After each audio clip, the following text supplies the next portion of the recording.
The NBA is facing backlash in China over a tweet made by Houston Rockets general manager Daryl Morey.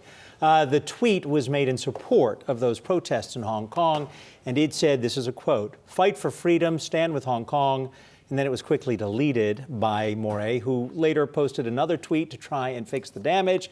Seems like it was all too late. Here to break all of this down with more details for us, and also an NBA fanatic, Aikiko Fujita. And we should point out that Mr. Silver is in China right now for some, preseason games. Yeah, he is in China. And I was thinking back to when this broke. I had to sit down with him last year during this very time where we talked about the global opportunity the NBA has, and it really all starts in China. So this is really a big controversy. They want to put the fire out quickly, largely because those same exhibition games are happening right now. The Rockets, by the way, just played in Tokyo, and now we've got the LA Lakers and the Brooklyn Nets playing over in Shanghai. So let's go back to the responses that we've gotten so far. You pointed to that very tweet that really started the firestorm. Since then, we've heard from Tillman Fertitta, who is the owner of the Rockets, saying Daryl Morey does not speak for the Houston Rockets. Our presence in Tokyo, which is where the Rockets were, is all about the promotion of the NBA internationally, and we are not a political organization. Now, the NBA also released a statement, and there's a bit of a nuance between the English version of the statement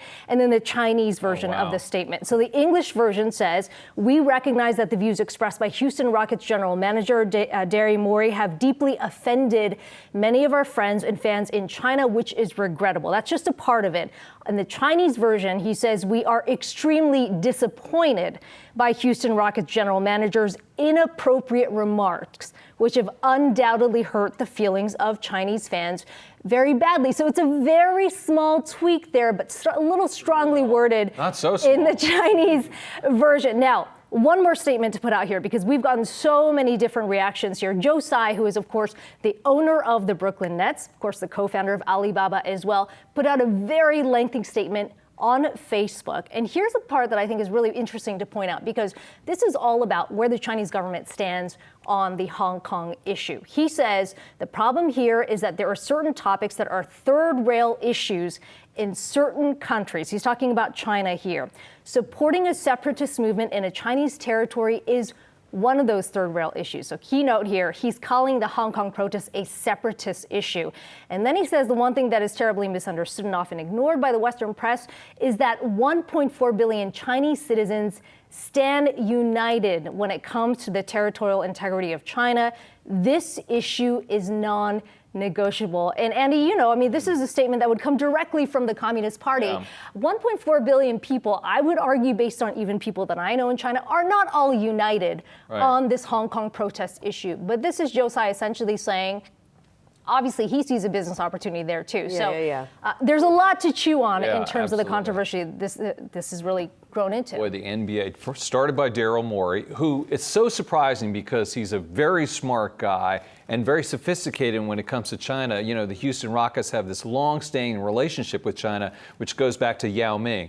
They got Yao Ming on their team, and they became basically China's adopted team. So they have, sometimes they have Chinese characters on their uniforms. So he should have known that he was wading into something. But then, good for him for expressing his opinion, but it came at the detriment of his business and the league as well. And now they're into it and trying to back and fill. I think those two statements, Aikiko, are pretty nasty. I think that is duplicitous. They mean two different things.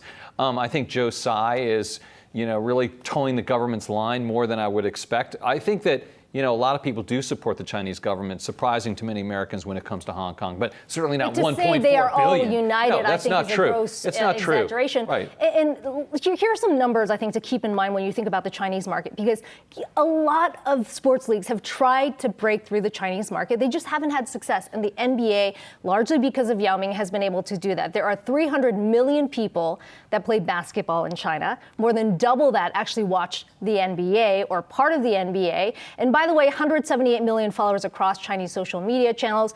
NBA, the most popular sports league that's followed. So there is a huge business opportunity the NBA sees, and this has kind of been the NBA's template to export to places like Japan, to places like India. If they're struggling in China, that's a huge problem for the NBA. Yeah, well, we'll see if this has some legs to it or if it's just a short-lived situation. Thanks, Aikiko. Appreciate it. Hey investors, Zach Guzman here. Are you interested in learning more about the markets and getting the latest financial news? Well, then click right here to subscribe to our Yahoo Finance YouTube channel. Get the latest up-to-the-minute market analysis, big interviews in the world of finance, and information on how to manage your money every day wherever you are.